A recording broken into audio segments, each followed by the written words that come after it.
And the Leafs get set for the Panthers tonight. I'm Andrew Walker with the Sportsnet Central update. It's a Friday night afternoon. A loss over the weekend in Montreal and their first big trade of this so-called rebuild. Maple Leafs get back at it tonight. Florida in at the AC. The Panthers have lost 3 in a row. They still sit 4 points back of Boston for that final playoff spot in the East. No Dion Phaneuf or Joffrey Lupul tonight for Toronto, while it's still unknown if the newly acquired Olli Jokinen will make his debut. Brandon Cozen called up from the Marlies yesterday. We'll have it for you right here on Sportsnet 590 The Fan. Puck drop at 7:30, pregame at 7. It's Stellick and Osborne. So what's next on the trade front? Reports out of Florida say the Panthers may be interested in Phil Kessel. Leafs GM Dave Nonis, he was on Hockey Central at noon yesterday. Regardless of what changes we make, if we do trade a player, you want to make sure you're getting value for that player, and that's the most important thing. On the ice last night, Carey Price does it again. A 25-save shutout, his 5th of the season. Habs like Detroit 2-0. So Montreal back in top spot in the East after Tampa loses 3-2 to the LA Kings. A wild one on Long Island. Kevin Klein, the game winner in the third. Rangers get by the Isles 6-5. Big win for Vancouver, 3-2 over Minnesota. The Canucks still tied with Calgary. The Flames are raising a 3-0 deficit at home to knock off the Bruins 4-3 in overtime. Winnipeg 5-4 shootout win over the Oilers, and was Carolina over Ottawa 6-3. NBA does not resume until Thursday. Raptors back at it on Friday. Amari Stoudemire wasting no time finding a new team. Bought out by the Knicks. Reports say he has agreed to sign with the Dallas Mavericks. And in the majors, Jason Giambi is retiring after 20 seasons. He won the American League MVP in 2000. You're listening to the home of Leaf Nation, Sportsnet 590 The Fan. Hockey Central. Back at it. Brady and Walker. Sportsnet 590 The Fan. 6:24, good morning, Brady and Walker.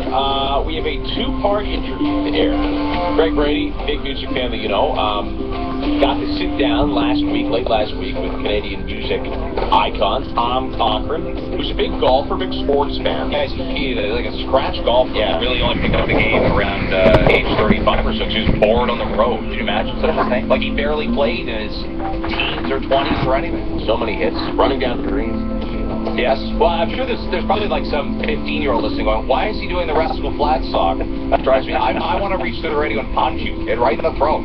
I like Rascal Flatts. Sure. But so does Tom. This was a great renaissance for his song. So we're gonna run this in 2 parts. We did. This is not live, but we were able to sit down with him last week and started off talking about how big it got. You hear that song right there, and you know how big he was on this side of the border. A few big hits in the States, songs and TV shows, movies, and I sort of asked him how big it got for him and whether he was ever uncomfortable with it getting that.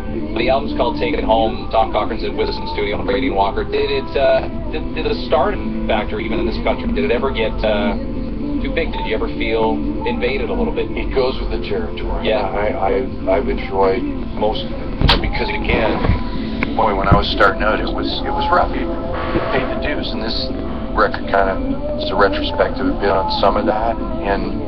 But I just, as I got a bigger body of work, it became easier to get out there, and all of a sudden I made that transition from I was a studio artist to I love the sort of bond I've got with these folks, and that became a real pleasure to get on stage. That's why people say, you get tired of playing Life's the Highway. Why would I?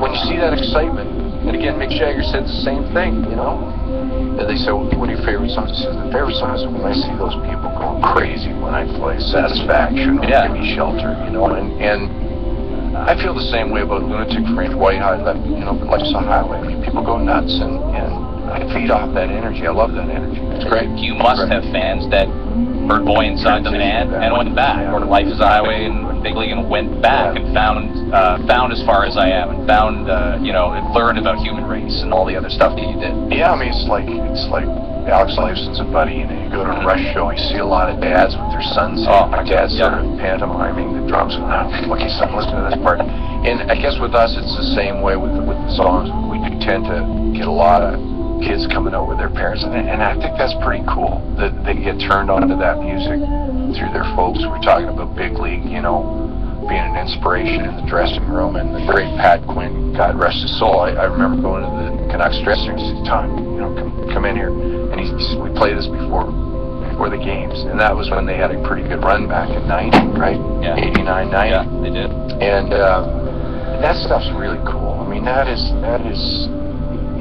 nice when there's a legacy, when the music can get, whether it's mine or whether it's anybody else, whether that music gets passed down, because I think there's just two types of music. There's good music and there's bad music, and there's music that stands the test of time, and I've always tried to write songs that would stand the test of time. Maybe that's why people say, "What do you attribute your longevity to?" And I say, that's partially it, is I tried to do good music. I didn't think about what's trendy at the time, or this is happening now and I'm going to copy this. I just tried to follow my instincts and my heart, and you didn't always succeed, you know, but maybe with that one song out of 8 or 10 did. So, you know, and it would justify your existence as a professional, you know, and you can keep doing it, making a living at it, and put one foot ahead of the other, and it leads here, and it's been a good ride, and hopefully continue a little longer. At least till we get this bird on the first, and my Canadian goes jagging on. Tom Cochran's our guest, taking home to the album there at Massey Hall.